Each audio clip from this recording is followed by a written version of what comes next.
सो hello दोस्तों, welcome back to the media. तो दोस्तों, हिमाचल प्रदेश की कैबिनेट मीटिंग कल यानी कि हो सचिवालय में आयोजित की गई शिमला में।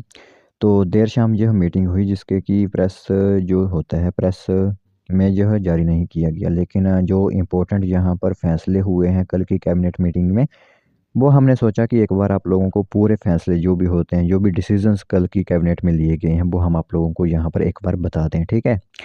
क्योंकि कैबिनेट चाहे किसी भी स्टेट की हो, वो काफ़ी इम्पोर्टेंट रहती है। और यह तो आप लोगों के हिमाचल प्रदेश स्टेट की ही कैबिनेट है।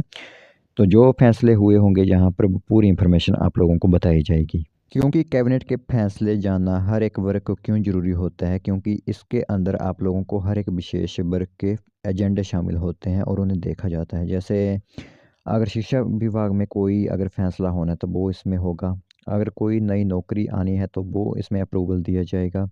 किसी तरह की कोई नई स्कीम होगी, वो इसमें अप्रूवल दी जाएगी।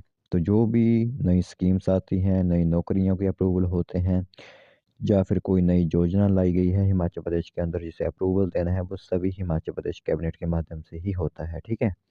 तो चलिए फिर, बजट सत्र तो आप लोगों का समाप्त हो चुका है, उसके बाद ही जो एक कैबिनेट भी उसी दिन हुई। तो सोचा आप सभी लोगों को इसके संपूर्ण फैसले जो हुए हैं वो एक बार बता दें।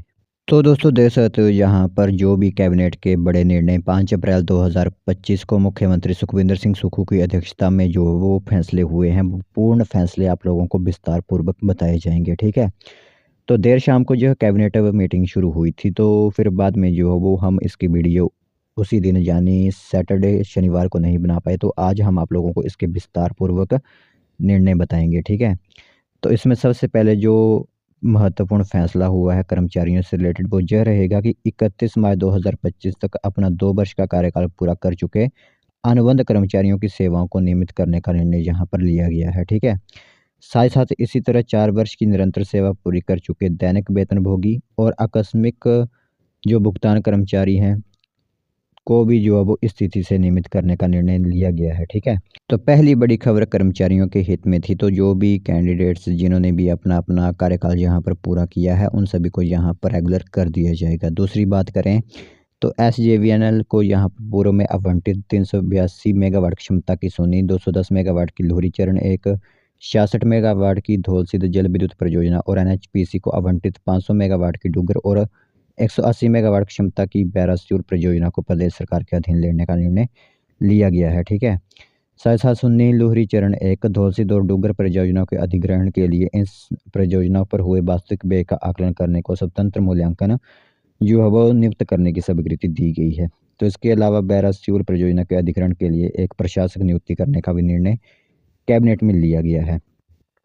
आगे बात करें तो क्षेत्रीय अस्पताल बिलासपुर के अंतर्गत प्राथमिक स्वास्थ्य केंद्र पीएचसी स्वाहन में 50 बिस्तरों की क्षमता के क्रिटिकल केयर ब्लॉक सीसीबी और शिमला जिले के नागरिक अस्पताल रोहडू में भी 50 बिस्तरों के क्रिटिकल केयर ब्लॉक की स्थापना को मंजूरी जो कैबिनेट ने कल ही दी है। आगे बात करें तो पंडित जवाहरलाल नेहरू मेडिकल कॉलेज चंबा तथा doctor Radhakrishnan medical college Hamirpur से संबंध जिला अस्पताल हमीरपुर में जिला एकीकृत जन स्वास्थ्य प्रयोगशाला स्थापित करने की भी स्वीकृति जो है वो कल दी गई है। आगे बात करें तो कमला नेहरू अस्पताल शिमला, क्षेत्रीय अस्पताल ऊना और जिला मंडी के नागरिक अस्पताल सुंदरनगर में निर्माणाधीन मातृ एवं शिशु अस्पताल विंग के लिए आवश्यक उपकरणों की खरीद को भी मंजूरी दी गई है। आगे बात करें तो सीनियर रेजिडेंट और ट्यूटर स्पेशलिस्ट के मासिक मानदेय को 60 से 65 हज़ार रुपये से बढ़ाकर 1 लाख रुपये करने का निर्णय यहाँ पर लिया गया है, ठीक है। जो सीनियर रेजिडेंट होते हैं, ठीक है, उनके लिए यहाँ पर अब सैलरी 1 लाख रुपये करने की बात कही गई है। आगे बात करें तो सुपर स्पेशलिस्ट और सीनियर रेजिडेंट के मानदेय को 60 से 65 हज़ार से बढ़ाकर 1,30,000 रुपये करने की स्वीकृति भी जो है वो यहाँ पर दी गई है।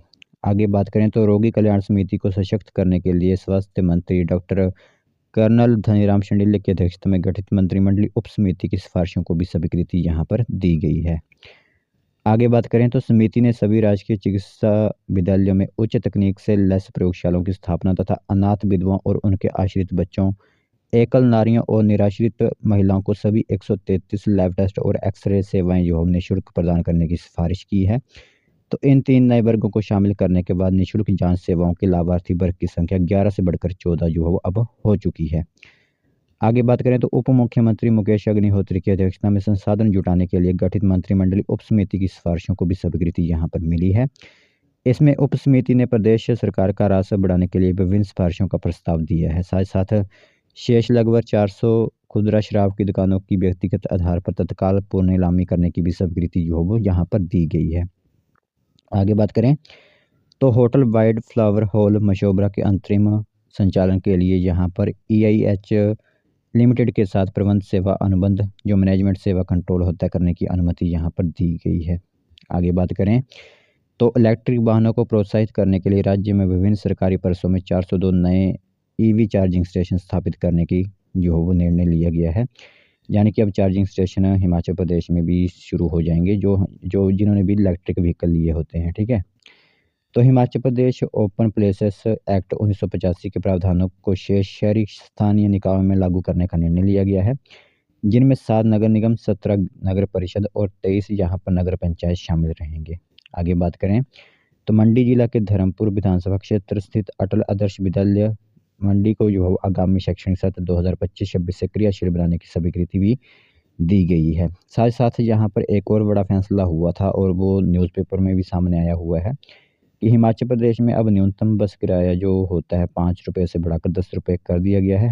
हालांकि यहाँ पर कैबिनेट की जो ऑफिशियल यहाँ पर जो उनका फेसबुक चैनल है उस पर तो यह न्यूज़ सामने नहीं आई, लेकिन जब हम सुबह देख रहे थे तो उस समय जो है वो एक न्यूज़ जो सामने आई थी कि अब बसों का जो न्यूनतम किराया होता है वो 5 रुपये से बढ़ाकर 10 रुपये कर दिया गया है। ठीक है, तो यह 5 अप्रैल 2025 को हुई कैबिनेट के महत्वपूर्ण फैसले थे जो कि विस्तार पूर्वक आप सभी लोगों को बता दिए गए हैं।